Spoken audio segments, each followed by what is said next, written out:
ಉತ್ತರ ಪ್ರದೇಶ ಪ್ರವಾಸದಲ್ಲಿರುವ ಪ್ರಧಾನಿ ನರೇಂದ್ರ ಮೋದಿ ಅವರಿಂದು ಹರ್ದೋಯಿಯಲ್ಲಿ ಗಂಗಾ ಎಕ್ಸ್‌ಪ್ರೆಸ್ ಹೆದ್ದಾರಿಯನ್ನು ಲೋಕಾರ್ಪಣೆಗೊಳಿಸಿದರು. 594 ಕಿಲೋಮೀಟರ್ ಉದ್ದದ 6 ಮಾರ್ಗಗಳ ಈ ಹೆದ್ದಾರಿಯು ಪ್ರವೇಶ ನಿಯಂತ್ರಿತ ಗ್ರೀನ್ ಫೀಲ್ಡ್ ಹೈಸ್ಪೀಡ್ ಕಾರಿಡಾರ್ ಆಗಿದೆ. ಇದನ್ನು ಸುಮಾರು 36,230 ಕೋಟಿ ರೂಪಾಯಿ ಅಂದಾಜು ವೆಚ್ಚದಲ್ಲಿ ನಿರ್ಮಿಸಲಾಗಿದೆ. ಇದು ಉತ್ತರ ಪ್ರದೇಶದ 12 ಜಿಲ್ಲೆಗಳನ್ನು ಸಂಪರ್ಕಿಸುತ್ತದೆ. ಉದ್ಘಾಟನಾ ಕಾರ್ಯಕ್ರಮದಲ್ಲಿ ಉತ್ತರ ಪ್ರದೇಶ ರಾಜ್ಯಪಾಲರಾದ ಆನಂದಿಬೆನ್ ಪಟೇಲ್, ಮುಖ್ಯಮಂತ್ರಿ ಯೋಗಿ ಆದಿತ್ಯನಾಥ್, ಉಪಮುಖ್ಯಮಂತ್ರಿ ಕೇಶವ್ ಪ್ರಸಾದ್ ಮೌರ್ಯ, ಕೇಂದ್ರ ಸಚಿವ ಪಂಕಜ್ ಚೌಧರಿ ಸೇರಿದಂತೆ ಮತ್ತಿತರರು ಉಪಸ್ಥಿತರಿದ್ದರು.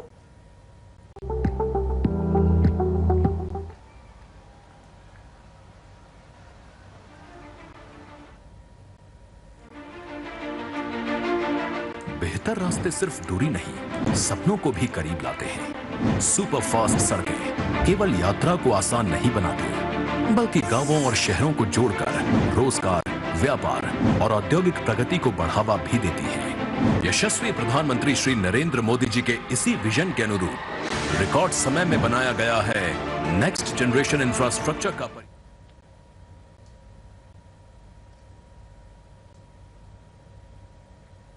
ಬಳಿಕ ಪ್ರಧಾನಿ ಗಂಗಾ ಎಕ್ಸ್‌ಪ್ರೆಸ್ ಹೆದ್ದಾರಿ ದೇಶದ ಅತಿ ಉದ್ದದ ಹೆದ್ದಾರಿಗಳಲ್ಲಿ ಒಂದಾಗಿದ್ದು ಕೇವಲ 5 ವರ್ಷಗಳ ಅವಧಿಯಲ್ಲಿ ನಿರ್ಮಾಣ ಪೂರ್ಣಗೊಂಡಿದೆ.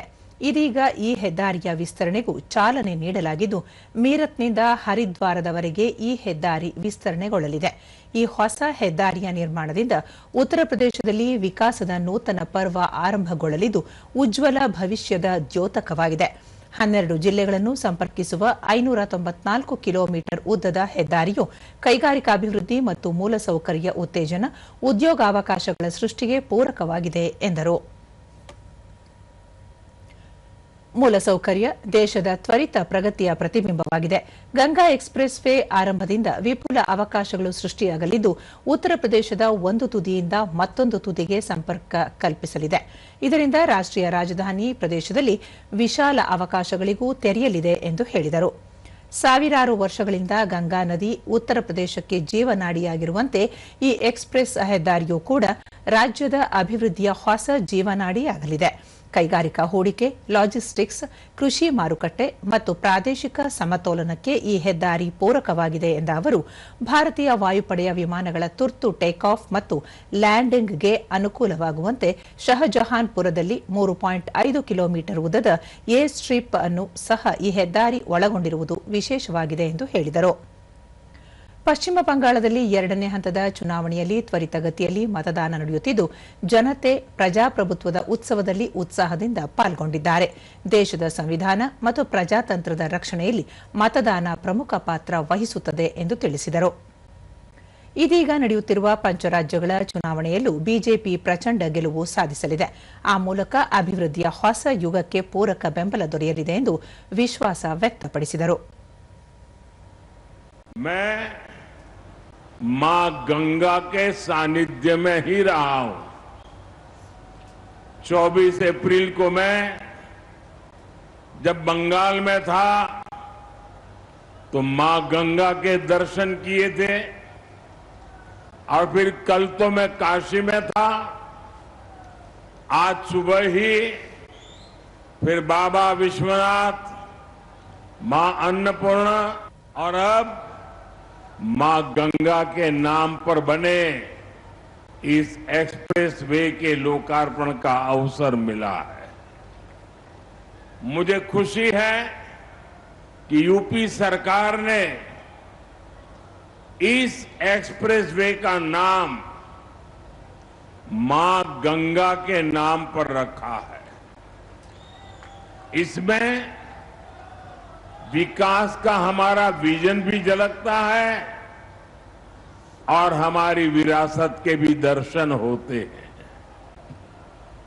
मैं यूपी के करोड़ों लोगों को गंगा एक्सप्रेस वे की बधाई देता हूं।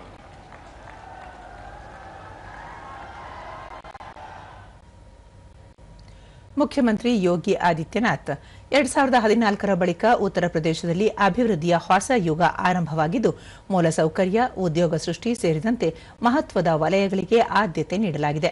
ಎಲ್ಲ ಜಿಲ್ಲಾ ಕೇಂದ್ರಗಳಲ್ಲಿ ವ್ಯವಸ್ಥಿತವಾಗಿ ಸಂಪರ್ಕಿಸುವ ರಸ್ತೆ ಯೋಜನೆಗಳನ್ನು ಅನುಷ್ಠಾನಗೊಳಿಸಲಾಗಿದೆ. ಮಹಾನಗರಗಳಲ್ಲಿ ಮೆಟ್ರೋ ಸಂಪರ್ಕಕ್ಕೂ ಆದ್ಯತೆ ನೀಡಲಾಗಿದ್ದು, ಗಂಗಾ ಎಕ್ಸ್‌ಪ್ರೆಸ್ ಹೈವೇ ನಿರ್ಮಾಣದ ಬಳಿಕ ಮೀರತ್ ಮತ್ತು ಪ್ರಯಾಗ್ರಾಜ್ ನಡುವಿನ ಪ್ರಯಾಣದ ಅವಧಿ 12 ಗಂಟೆಗಳಿಂದ 6 ಗಂಟೆಗಳಿಗೆ ಇಳಿಕೆಯಾಗಿದೆ. ಇದು ಸಮಗ್ರ ವಿಕಾಸಕ್ಕೆ ಮತ್ತು ತ್ವರಿತ ಸಂಪರ್ಕಕ್ಕೆ ಪೂರಕವಾಗಿದೆ ಎಂದು ತಿಳಿಸಿದರು.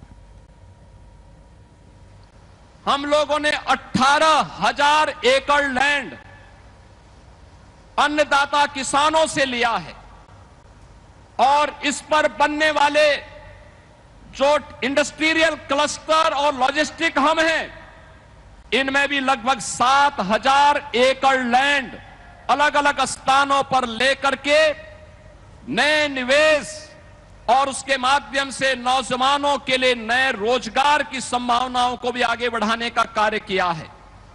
आज जिन 12 जनपदों में मेरठ से लेकर प्रयागराज तक विस्तृत इस एक्सप्रेस वे पर 12 जनपदों के जिन 1 लाख से अधिक किसानों ने लैंड उपलब्ध करवाने में अपना योगदान दिया है, मैं उन सभी अन्नदाता किसानों के प्रति भी हृदय से आभार व्यक्त करता हूं। ಇದಕ್ಕೂ ಮುನ್ನ ಹರ್ದೋಯಿಗೆ ಆಗಮಿಸಿದ ಪ್ರಧಾನಿ ನರೇಂದ್ರ ಮೋದಿ ಸಸಿ ನೆಟ್ಟು ವೇದಿಕೆಗೆ ಆಗಮಿಸಿದರು.